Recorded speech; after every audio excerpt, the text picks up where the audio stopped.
Start with Robbie.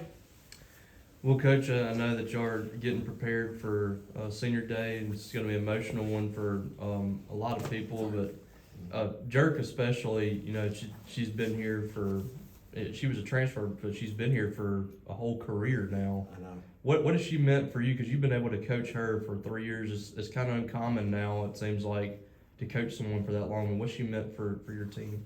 Yeah, obviously this one's special to your point because it's a unique career because she's going to be here 4 years and played 1 year at another school. But why it's so special to me is the time and age of today's climate.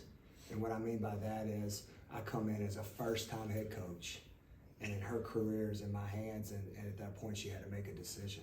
So she had to get to know me, trust me after she's already made one move. She was willing to stick with me. And then try to get this program to another spot. In my early coaching career, one of my fondest memories, and I have a picture in my office, is her slapping Mississippi State's name on that board when we beat Illinois in that first round of the NCAA tournament play-in game. And I'll never forget that moment. And then, like I say, even with today's time, today's key to success is retainment. Right? Retaining players, knowing that you're doing a good job, know that they feel valued, and most importantly, they have a great experience. So for her to be with me as one of my top players for all 3 years is a statement that I'm forever grateful and proud of. And then just most importantly, for her as a person. Obviously, that everybody sees us on the court and the dog that she is, and she leads by examples. But we've had a lot of great moments, whether we've went to amusement parks in Orlando, her coming over to my house, and having hard conversations that are just moments I'll never forget in my coaching career. Benjamin? You had your second midweek conference bye this week, so what were some of the focuses in practice? Obviously coming off a tough one on Sunday in Gainesville as you prepare to take on Texas A&M on Sunday. Yeah. So I enjoyed this one. Obviously, I didn't enjoy how coming off of the Florida loss, but we watched the film. What a unique week it was last week for us. You have two situations that are the same, one that came out in our favor at Vanderbilt and one that didn't. So a team, again, that we've talked about all year that lacks returned experience and moments. I keep on saying it, you got to go through the ringer and you got to learn. So film is the best answer to that. So we watched a lot of film. We focused a lot on execution over the last 2 to 3 days because when you look at our defense, which we've been focusing, we've done a good job of holding people under their season average. Now, is it still to our level that we want to be? No. But we're holding people under their average. But the offensive execution has been a real focus on what we've got to do to clean up things here, finishing up the month. Sam?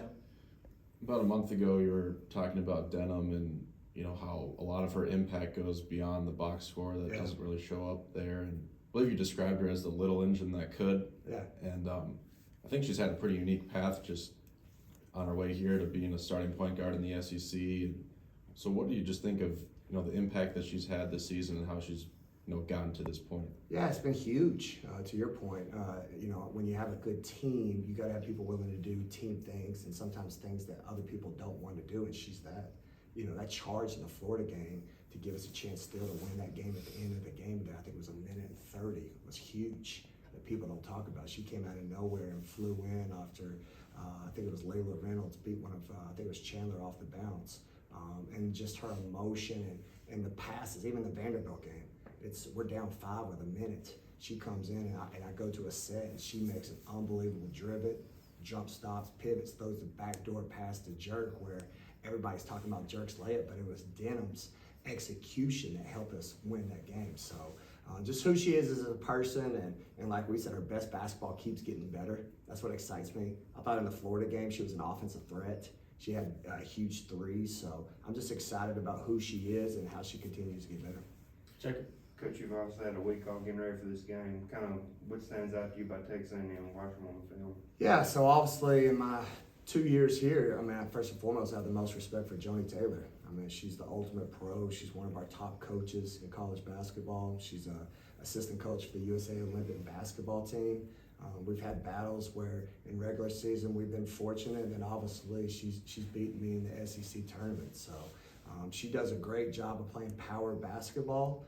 They're very physical. They try to control the tempo. They don't want to necessarily this year get up and down and run. They want to be great in half-court sets and get to the free throw line and hope you play with not much speed. So that's the best thing about this is after a tough loss on the road where we've been gone for 2 games is to get back home and play in front of our fans, and that's what I'm urging. This Sunday is going to be senior night, all right?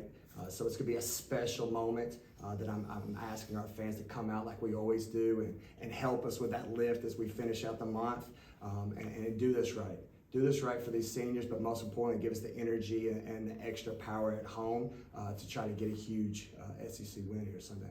Bryce.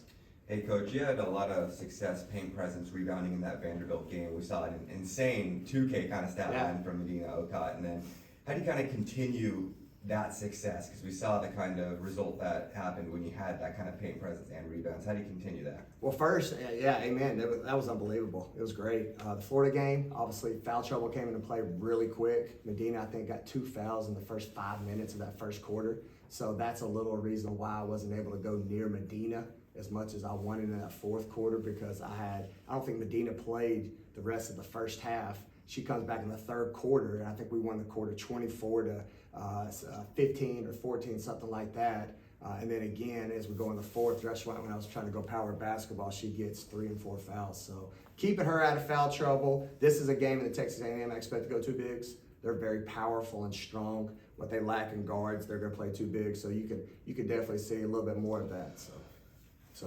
Good, Sam. Sam, I don't know how familiar you are. I've been keeping up with the news about how the Trump administration recently rescinded the guidance for the Biden administration about Title IX applying to NIL and revenue sharing and how those payments should be the same between men and women. Do you have any thoughts or reactions or kind of an opinion about how that should be handled? Or yeah, I can't answer in depth on that one because I haven't heard. When did that come out? like a week or so Oh, ago? it did? Yeah. Unfortunately, we've been so busy in film.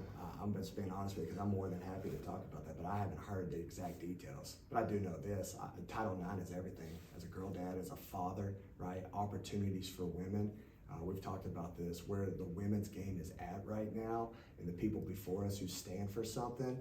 Just imagine if you didn't give the platform and the fight before this to put us on a national stage where now you're seeing the WNBA expand like no other. You're seeing names on Super Bowl commercials of females that were never done before. So I'm a huge advocate for Title IX and what it stands for. So, but to elaborate on some of that, give me a week. I'll read on that for you and then ask me that question next week. All right, deal? Yeah. All right. More questions, Coach? We'll go Bryce in the back. Coach, we talked a lot about depth, bench depth as well.